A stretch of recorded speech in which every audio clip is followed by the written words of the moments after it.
Hello दोस्तों। आज के वीडियो में मैं बात करने वाला हूं जो कि अपन अमेरिकन लिटरेचर का एक नोवेल है। अमेरिकन लिटरेचर के अंतर्गत द स्कारलेट लेटर, जो कि नथेनियल हॉथॉर्न के द्वारा लिखा गया है।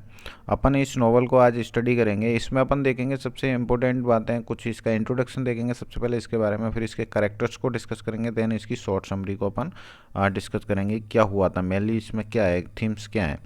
तो सबसे पहले इंट्रोडक्शन की बात करते हैं। ये एक रोमांस है, वर्क ऑफ हिस्टोरिकल फिक्शन पे आधारित है, जिसको अमेरिकन ऑथर के द्वारा लिखा गया है और पब्लिश्ड हुआ था 1850। ये आप बात आपको ध्यान रखनी है। इसकी जो मेन है सेटिंग्स, वो है आपका प्यूरिटन वाला जो एरिया है। और मेनली ये एक प्लेस दे रखा है Massachusetts way colony during the years 1642 से लेके 1649 का जो वाला एरिया था वो प्यूरिटन के एरिया के नाम से मशहूर था अमेरिका में। तो उसको मेनली उसकी जो सेटिंग्स है वो इसमें अपन को दिखाई देती है। ये जो कहानी है वो हेस्टन पिन नाम के करेक्टर के चारों तरफ घूमती है। ये वो लेडी है जो कंसीव कर लेती है a daughter with a man to whom she is not married. यानी जैसे ही ये जो नोवेल शुरू होता है तो हमें शुरुआत में ही हेस्टर पिन नाम की एक महिला दिखाई देती है, जो कि एक डॉटर अपनी पुत्री के साथ है। और ये पुत्री है वो एक ऐसे आदमी की है जिससे इसकी शादी नहीं हुई होती है। तो इस तरीके से ये अपन को शुरू में ही देखने को मिलेगा। देन इसके बाद ये स्ट्रगल करती हुई नज़र आएगी हमें पूरी नोवेल में। न्यू लाइफ रिपेंटेंस भी होता है इसको, अपनी डिग्निटी को लेकर बहुत ज़्यादा पछतावा होता है। और अपन को इस नोवेल में बहुत सारी रिलीजियस एंड हिस्टोरिक अलूजन्स दिखाई देंगे। और ये मेल जो थीम एक्सप्लोर करती है इसमें लीगलिज्म, सिन और गिल्ट, ये तीन बातें आपको विशेष रूप से इसमें दिखाई देंगी। The novel has inspired numerous film. इस ये जो नोवेल है इस पर बहुत सारी फिल्म, टेलीविजन और स्टेट अडेप्टेशन हो चुके हैं, तो ये आपको ध्यान रखना है। और सबसे इम्पोर्टेंट बात यह है कि जो D.H. लॉरेंस हुए हैं उन्होंने इसको perfect work of the American imagination कहा है। इस नोवेल के बारे में उन्होंने एक लाइन बोली है, perfect work of the American imagination. ये आपको ध्यान रखने हैं, इंपॉर्टेंट फैक्ट्स हैं इसमें सारे जो आपको विशेष रूप से ध्यान रखनी है। अब अपन इसमें देखेंगे करेक्टर। मेनली करेक्टर में सबसे जो इम्पोर्टेंट करेक्टर है वो है हेस्टर प्रिन का। ये प्रोटागोनिस्ट है इस नोवेल की। और ये वियरर है स्कारलेट लेटर ए, जो कि बियर है इसकी चेस्ट पे लगा हुआ है, शुरू में ही आपको देखने को मिलेगा। The letter a patch of fabric in the shape of a signify that Hester as an adulterer. इससे ये सिंबल डिस्क्राइब करता है इसका अडल्टर होने का। ये as a young woman Hester married and elderly scholar Chillingworth के साथ इसकी शादी हो जाती है। और ये इसको अमेरिका भेज देता है और अकेला भेजता है, वो वहीं पे रहने लग जाता है। उसके बाद ये इसका वेट करती है वहाँ पे। वेट करने के बाद इसको लगता है कि शायद उसकी सी में डूबने से मौत हो जाती है, तो ये वहाँ पे फिर अफेयर हो जाता है इसका। प्यूरिटन मिनिस्टर नाम था उसका डिम्सडेल। ये ध्यान रखना आपको, डिम्सडेल के साथ इसका प्यार हो जाता है, अफेयर हो जाता है। और उससे इसको एक बच्चे को जन्म देती है जिसका नाम होता है Pearl. Hester is passionate but also strong, एक स्ट्रॉन्ग टाइप की महिला थी। एंड्योर्स करती है years of shame and scorn, बहुत ज़्यादा सेम और स्कॉन एंड्योर करती है, फिर भी ये उसको नहीं बताती है कि ये जो बच्चा है वो किसका है। She equals both her husband और her lover in her intelligence and thoughtfulness, दोनों के प्रति इसका जो इंटेलिजेंस है और थॉट्स आपको दिखाई देंगे। हर alienation puts her in the position to make acute observation about her community, particularly about the treatment of women। हमको इसमें देखना पड़ेगा कि किस तरीके से वोमेन के साथ ट्रीट किया जाता है जब वो इस टाइप के लेटर को बियरर करती है। तो वो सारी चीज़ें हमको इसमें दिखाई देंगी हेस्टर प्रिन के करेक्टर में। ये इस नोवेल की मेन प्रोटोगोनिस्ट है। उसके बाद पर्ल, ये इलेजिटिमेट डॉटर है हेस्टर की, यंग गर्ल है विद मूडी, ये इसके बारे में कुछ इसके गुण हैं। And an ability to perceive things that others don't, इसके अंदर एक जानने की इच्छा है कि ये देख के चीज़ों को बहुत जल्दी पहचान लेती है। एग्जाम्पल जैसे she quickly discuss the truth about her mother and Dimmesdale, इसे अपनी माँ और डिम्सडेल का जो रिलेशन था उसको बहुत तुरंत पहचान लेती है। The towns people say that she really seems human and spread rumours that her unknown father is actually the devil. ये इसके फादर के बारे में वहाँ जो रूमर्स है वो फैल जाता है, उससे इसको पता लग जाता है कि who is her real father. She is wise far beyond her years, frequently engaging in ironic play having to do with her mother's scarlet letter. और इसको जो इसकी माँ के ऊपर जो स्कारलेट लेटर लगा हुआ था उससे इसके अंदर बहुत सारी ऐसी हीन भावनाएं पैदा होती हैं, तो उसको देखकर ये करेक्टर बहुत ज़्यादा प्रभावित रहता है। नेक्स्ट है रॉजर चिलिंगवर्थ, जो कि रियल हस्बैंड था और अपन इसको एक तरीके से एंटागोनिस्ट बोल सकते हैं चिलिंगवर्थ को। He is much older than she is and had sent her to America while he settle his affairs in Europe. ये इसने अपनी बीवी को अमेरिका भेज दिया था, यानी जो हेस्टर है उसको अमेरिका भेज दिया और अपने जो खुद के अफेयर्स थे वो यूरोप में खुद रहा।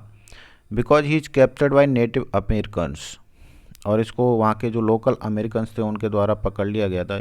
उसके बाद ही arrived in Boston belatedly and finds Hester and her illegitimate child. जब ये बोस्टन आता है, अमेरिका आता है, तो इसे पता लगता है कि हेस्टर और एस्टर के पास एक बच्चा है और इसको स्कैफोल्ड किया जा रहा है, यानी फांसी के पंधे पर ले जाया जा रहा है उसको।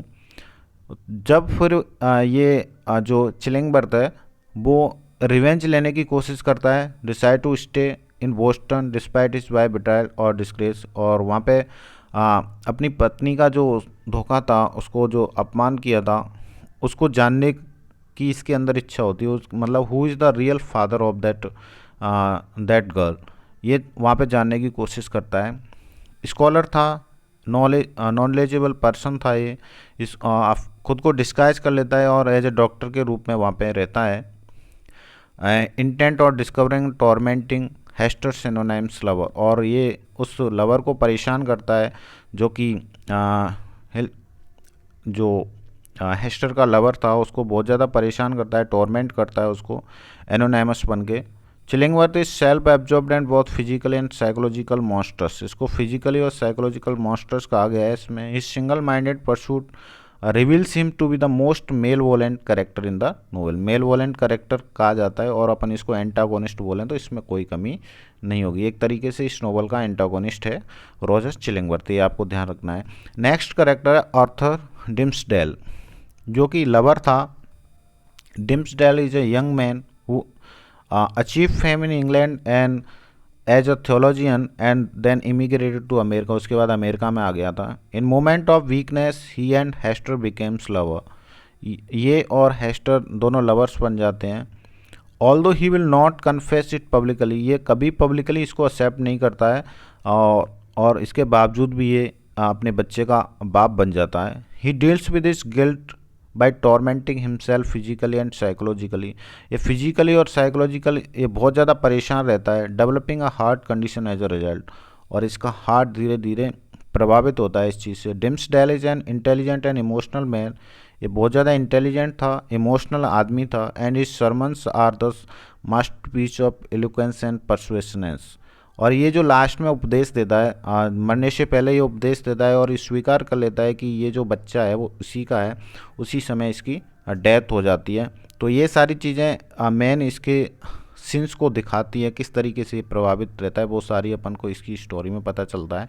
तो ये सारे मेनली इसके मेन कैरेक्टर्स हैं, वो आपको विशेष रूप से ध्यान रखते हैं। अब अपन इसको इसकी समरी देख लेते हैं। शॉर्ट समरी है मेनली। इसमें क्या होता है, सबसे पहले जो नॉवल है वो शुरू होता है। मैंने इसकी जो सेटिंग है वो प्यूरिटन न्यू इंग्लैंड के ब्लेज की है एक की।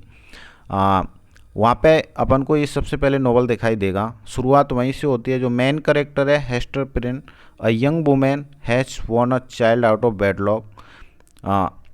इसका बच्चे का जन्म हो जाता है। बच्चे का नाम है पर्ल, एक लड़की है। Hester believes herself a widow. यहाँ पे हेस्टर खुद को एक विडो बताती है। But her husband Roger Chillingworth arrives in New England very much alive and conceals his identity. जब इसको स्कैपोल्ड किया जाता है, मतलब फांसी के फंदे पर ले जाया जाता है हेस्टर प्रिन को, तो बार बार इससे कहा जाता है कि आप इस बच्चे के बारे में बताइए कि इस बच्चे का फादर कौन है। लेकिन वहाँ पे भी ये रिवील नहीं करती है और इसके बावजूद भी ये उस स्कारलेट लेटर को वियरर करती है और वापस से इसको जेल में भेज दिया जाता है। इसी बीच उसी भीड़ में जब इसको स्कैपोल्ड किया जा रहा था तो जो इसका हस्बैंड है चिलिंगवर्थ, वो उसको उस भीड़ में दिखाई दे जाता है। दिखाई देता है तो वो वहाँ पे ये आइडेंटिटी कर देती है कि ये मेरा हस्बैंड है। इस तरीके से इसको कुछ समय के लिए वहाँ से रिलीज कर दिया जाता है प्रिजन से। रिलीज करने के बाद कुछ समय तक ये फिर वहाँ पे एक कॉटेज में रहती है। और इसकी बच्ची भी बहुत ज़्यादा परेशान रहती है कि वहाँ की सोसाइटी के लोग थे वो बिल्कुल भी एक्सेप्ट नहीं करते हैं इस बच्ची को, और बार बार कहते हैं कि इसको इसकी माँ से अलग कर देना चाहिए, क्योंकि जो स्कारलेट लेटर था वो एक तरीके से अडल्ट्री को दर्शाता था। एक ऐसी महिला जिसने जिस बिना शादी किए हुए ऐसी महिला से बच्चे को जन्म दिया है। तो इस तरीके से उसकी बच्ची को भी बहुत ज़्यादा परेशानियां महसूस होती थी। इसी बीच जो चिलेंबर था वो भी अपनी आइडेंटिटी को छुपा के वहाँ पे रह रहा था एक डॉक्टर बन के। तो उसको थोड़ा सा डाउट होता है इस डिम्सडेल को लेकर। इसके जो लवर था उसको लेकर थोड़ा सा डाउट होता है, और फिर वो उसकी आइडेंटिटी को रिवील करने के लिए उसके पीछे लग जाता है। जो डिम्सडेल था वो एक यंग मिनिस्टर था who is the leader of those exhorting her to name the child's father. Chillingworth proceed to the torment him. ये भी बहुत ज़्यादा परेशान होता है। Striking by guilt. गिल्ट का बहुत ज़्यादा इसके अंदर बढ़ता चला जाता है, गिल्ट बढ़ता चलता है जब पता चल जाता है उसको। और Hester herself is revealed to be self reliant heroine who is never truly repentant for committing adultery. लेकिन जो हेस्टर है वो कभी भी इस चीज़ को स्वीकार नहीं करती है कि ये उन्होंने मतलब कोई गलत काम किया है, और वो हमेशा खुद को इस तरीके से बताने की कोशिश करती है कि ये जो उनका रिलेशन है वो एक तरीके से कॉन्सेक्रेटेड है, पवित्र है, क्योंकि ये जो हुआ है वो एक डीप लव के थ्रू है। दोनों डीप लव करते थे। इस तरीके से ये जो है सब प्रोसेस हुई है। तो जब लास्ट में ऑल दो सी इनिशियली स्कॉन, बहुत ज़्यादा इसको परेशानियाँ झेलनी पड़ती है इस बीच में, सोसाइटी का प्रेशर, ये सारी चीज़ें इसकी बच्ची को सबको दोनों को सफ़र करना पड़ता है। Over time her compassion and dignity silence many of her critics. बहुत सारी आलोचनाओं का सामना करना पड़ता है। अंत में क्या होता है, Chillingworth is more degraded by monomaniacal pursuit of revenge. Chillingworth एक रिवेंज तरीके से उसके पीछे पड़ा हुआ था रिवेंज लेने के लिए। डिम्सडेल इस बीच ब्रोकन, बिल्कुल टूट जाता है by is on sense of guilt. इसको बहुत ज़्यादा गिल्ट महसूस होता है। फिर अंत में क्या करता है, ये पब्लिकली कन्फेस कर लेता है हिज अडल्ट्री को, अपनी अडल्ट्री को कन्फेस कर लेता है बिफोर डाइंग इन हेस्टर्स हार्म्स। यानी इसी बीच जब ये अपना सरमन देता है, उपदेश देता है, इसी बीच इसकी क्या है, मौत हो जाती है। जस्ट इसके 1 साल बाद चिलिंगवर्थ की भी डेथ हो जाती है, क्योंकि उसको भी लगता है कि उसने ये सब गलत किया। और फिर कुछ समय के लिए ये दोनों अपनी डॉटर्स के साथ वापस से बॉस्टन को छोड़ देते हैं और वहाँ पे चली जाती है। फिर इसकी बच्ची की शादी हो जाती है यूरोप में, पल की शादी हो जाती है। उसके बाद ये वापस से फिर आती है बोस्टन और फिर अपनी कॉटेज में रहने लग जाती है, और वो उस स्कारलेट लेटर को बियरर करती है। बियरर करने के बाद कुछ समय बाद फिर ये कुछ समय बाद इसकी भी मौत हो जाती है। Years later Hester return New England आ जाती है, where she continues to bear the scarlet letter after her death.